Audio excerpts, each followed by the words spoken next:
Entrez par la porte étroite, car large est la porte. Facile est le chemin qui mène à la destruction, et nombreux sont ceux qui les utilisent.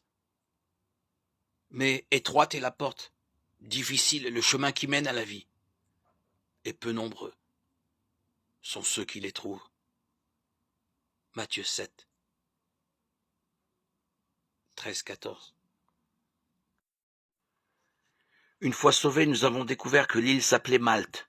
Les indigènes se sont montrés envers nous remarquablement humains. Ils avaient allumé un grand feu, et ils nous ont tous pris avec eux, car la pluie s'était mise à tomber, et il faisait froid. Or, comme Paul avait ramassé une brassée de bois mort et l'avait jeté dans le feu, la chaleur a fait sortir une vipère qui s'est accrochée à sa main. En voyant la bête suspendue à sa main, les indigènes se disaient entre eux, « Cet homme est sûrement un meurtrier, il est sorti de la mer sain et sauf. » Mais la justice divine n'a pas voulu le laisser en vie. Or, lui a secoué la bête qui est tombée dans le feu, et il n'a eu aucun mal, alors que les gens s'attendaient à le voir enfler ou tomber raide mort. Après avoir attendu un bon moment, ils ont vu qu'il n'y avait rien d'anormal. Tout retourné, ils disaient que c'était un dieu. Il y avait là une propriété appartenant à Publius, le premier magistrat de l'île. Il nous a accueillis avec amitié et nous a donné l'hospitalité pendant 3 jours. Or, son père était au lit, atteint de fièvre et de dysenterie. Paul est allé le voir. Après avoir prié, il lui a imposé les mains et l'a guéri. À la suite de cet événement, tous les autres malades de l'île venaient se faire soigner. Ils nous ont comblés d'honneur et à notre départ, ils nous ont fourni tout ce dont nous avions besoin. Actes des Apôtres 28, 1-10. En parlant des chanteurs, des chanteuses de la pop, une question se pose maintenant.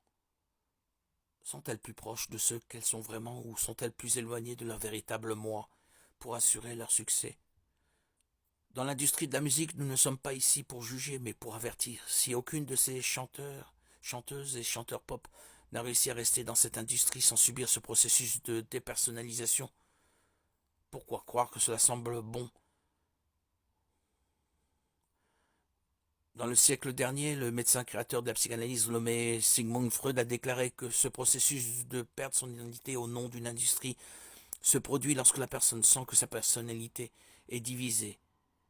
Et pour expliquer ce qu'il a dit, cela signifie que lorsqu'une personne sent que sa véritable identité est partagée entre 2 chemins, elle finit par créer une nouvelle identité pour ne rien perdre. Et c'est exactement ce qui se passe dans l'esprit de la plupart des chanteurs et des chanteuses de musique pop. C'est-à-dire qu'elles finissent par perdre, même s'ils veulent éviter de perdre leur identité.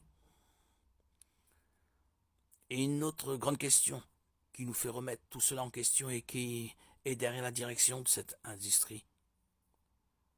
Serait-ce les grands contrôleurs du monde occultes ou les milliardaires qui reçoivent une avalanche de dollars à chaque tube lancé?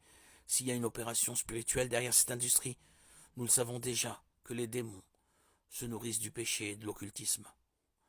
Nous le savons aussi, nous sommes fatigués de savoir que le monde spirituel gouverne le monde physique et que bon nombre d'ébattements de ces chansons sont consacrés aux démons. Et beaucoup de chanteurs de pop ont déjà déclaré avoir vendu leur âme au diable ou avoir incité à le faire. Qu'ils aient vendu leur âme ou non, une chose est sûre. Ceux qui suivent Satan n'ont pas besoin d'avoir l'apparence du diable. Il suffit de le suivre. Et nous savons aussi que c'est précisément à cause des paroles charnelles de ces chansons que des foules continuent à être nourries à chaque clic. Autrement dit, toute musique produite ici sur Terre qui a de la sensualité et de l'occultisme associé à un rythme sonore stimulant nos neurones ouvre des portes à l'enfer et assez de démons pour influencer nos vies. C'est un véritable réseau d'influence. Le prophète Isaïe est considéré comme l'un des plus grands hommes de Dieu ayant jamais marché sur cette terre. Son nom signifie le Seigneur et salut. Reflétant ainsi son message de rédemption et d'espoir tout au long de son ministère, Isaïe a proclamé l'importance de la fidélité au Seigneur, délivrant des messages aussi bien durs que réconfortants avec la promesse de restauration. Un autre thème récurrent dans les prédications d'Isaïe était le Messie, bien qu'il ait vécu environ 700 ans avant la naissance de Jésus, il a prophétisé en détail sur la venue du Fils de Dieu dans le monde. De plus, Le prophète Isaïe a également parlé de la fin des temps et de la seconde venue de Jésus lorsqu'il établira un nouveau ciel et une nouvelle terre. Il dit à ce sujet, les nouveaux cieux et la nouvelle terre que je vais créer subsisteront devant moi, dit l'Éternel. Ainsi subsisteront votre postérité et votre nom à chaque nouvelle lune et à chaque sabbat. Toute chair viendra se prosterner devant moi, dit l'Éternel. C'est précisément sur ces révélations de Dieu à travers le prophète Isaïe que je souhaite vous révéler avec vous aujourd'hui. Le livre d'Isaïe contient 66 chapitres remplis de prophéties et d'avertissements qui sont pertinents pour notre époque.